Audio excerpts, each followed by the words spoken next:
Hey y'all, it's Dr. Shamanda. Welcome back to my channel where we talk about all things mental health, personal finance, and overall strategies to live your best life. All right, guys, welcome back to my channel. If you're new here, I am Lord have mercy. I am a licensed mental health and addictions therapist in North Carolina, and I specialize with helping people, specifically women who are high achievers, heal their relationship with money. And on this channel, I share my own journey. I share my own thoughts and opinions around personal finance. You get to see how I manage my finances, my savings, debt payoff, investing goals, all that good stuff. So definitely check that out. Now, this February, this month, I am on a 28-day money education challenge. So every day this month I am posting a video that is 10 minutes or less around a topic around money and mental health.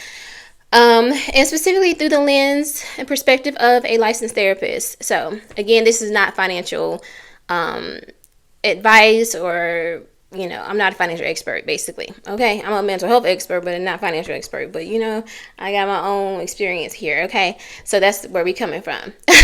All right, guys, so today is day 11, which is crazy, right? This month is starting to fly by a little bit. We got like 2 weeks left. It's crazy. Today's topic is, what did I title it? Emergency funds don't create emotional safety. And I know you might think it does, and you might be like, yeah, absolutely. Like having money in my emergency fund, or y'all know, if you know me, if you're OG, I don't even use that term. I say your freedom fund, right? So now there is, there's your, just in case fund, whatever, but I don't like the word emergency because I feel like words have power. They do, right? And so, but we all know what we're talking about here. So why do I believe that it doesn't create emotional safety? Let's talk about this. So number one, I wanted to say how emergency funds, they're necessary, but they're limited, meaning they can obviously help in terms of taking care of like a financial issue or a financial need in the case of an emergency, right, or crisis.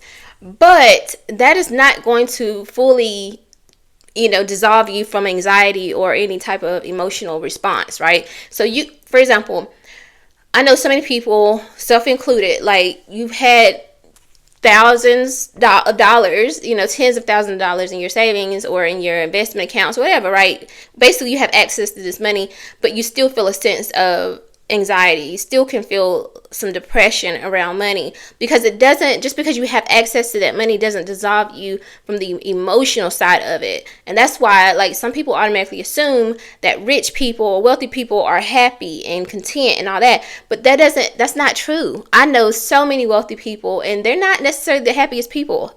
Listen, let me very much clarify that I'm not saying that money don't buy happiness, because it can. Fight me on that. Literally, argue with me in the comments. It can buy you happiness, but it doesn't mean that it's going to dissolve all your problems, right? So, because think about it. Imagine having $1 million, but you have a chronic illness that doesn't allow you to really move around and get out and do things, right? Or imagine having $1 million, but your spouse left you. So now you're depressed and sad and lonely. So again, it can buy you happiness. It can give you these things of the world. It can even give you a sense of peace to some degree, but it's not going to eradicate every piece of emotional challenges in your life. Number two is that our nervous system, it doesn't read the bank statements, right? Or the spreadsheets or the budgets. So just because like we have the money, we have access, right? We may even have a support system that in case, something happens and we can call on these people to help us. Sometimes like subconsciously our mind doesn't resonate with that though. Like it doesn't know that. So just because you have access to that doesn't mean your body is actually feeling that. So again, this is one area where you would work with your therapist or your coach on how to align all of this, right? Like this is kind of where like positive affirmations can come in. Like I'm safe. I'm abundant. I have access to wealth. I can take care of myself, whatever, right? Like sometimes you have to constantly remind yourself that you're okay. I'm speaking from experience, y'all. I've literally had tens of thousands of dollars access to it, and I would still feel anxious, still feel like nervous, still feel like, oh my gosh, like what if this happens? What if this happens? Because sometimes your mind doesn't resonate with reality. It's like you, like, consciously and logically, you know that you have this money, you have somebody that you could call on. I think I told y'all in another earlier video how, years ago I would go to the store, and sometimes now, right, like, you go to the store and you like, I know I have enough in my account, but like, what if something happened? Like, what if an issue happened with the bank, and somehow it declines at the register? Like, you're just constantly in panic. But I can trace that to like old days, like days when that really happened to me because I really didn't have anything in my account. You know what I mean? And so that anxiety and that traumatic experience stuck with me, and I still feel it in my body. So just because you have it in your accounts or in your budget and all that, sometimes your nervous system doesn't connect with that. All right. Now, number 3, I wanted to speak specifically to high achievers and why high achievers might actually feel this type of situation or thing even more so, right? We have dealt with like chronic responsibility, the pressure of taking care of everyone else, or reaching a certain standard in life, right? And so even though we might have access, even though we have these emergency funds, even though we have these savings or these investment accounts, all that stuff, it still might not feel like enough, because sometimes most of the time, we're constantly raising the bar, right? Y'all saw me do this last year. Y'all didn't. Nobody called me out on this either, by the way, so I'm kind of salty at y'all.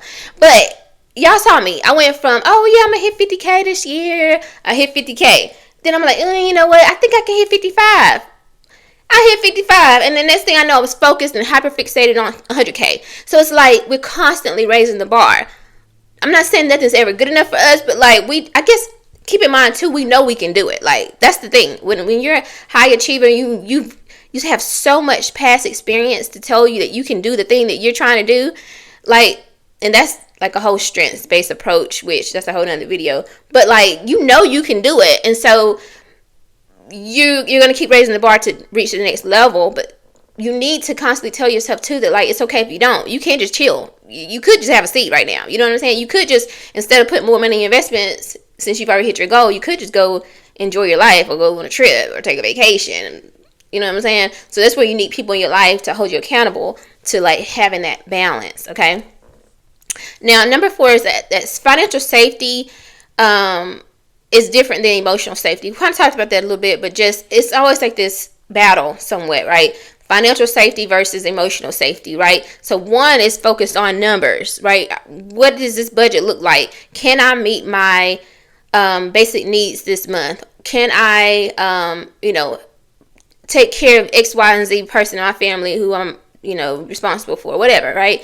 And then the other is like the emotional safety, right? So you're talking about regulating your nervous system, feeling a sense of safety and trust, like an internal security, right? That, you know what, guess what? Even if I don't have the money, I'm going to find it. I'm going to go get it. I can take care of me. One thing I'm going to do is I'm going to show up for me. I'm going to go get it. If I got to put my ego aside and ask somebody for help, if I got to go pick up a gig or, part-time job, whatever, right? I trust that I can take care of myself, and I'm going to meet my needs, right? So it's that financial safety where it's just focused strictly on what the numbers tell you, versus that emotional safety where you know that like, I can take care of myself. I can keep myself safe, right? And you kind of like a lot of validating yourself, right? Affirming yourself. And those are two different things. We think that just because the numbers show that we're good and safe, that we don't need that emotional safety, but we need both. Okay. Now, what actually builds the emotional safety, right? Setting boundaries, having some level of predictability, self-trust, healing, right? And not just saving more, not just getting more money, adding more money. You have to actually do the healing work. And that is why, not shameless plug, I'm offering coaching for those who are out of state of North Carolina, and also therapy for those who are in North Carolina. My link is in my description. Check it out. Limited spots available, like limited, okay? Because I like to keep a small load of patients or clients I work with, so you can really get this work, okay? All right, guys, I will see you on day 12. Make sure you like, comment, subscribe, share, and I'll see you in the next one. Bye.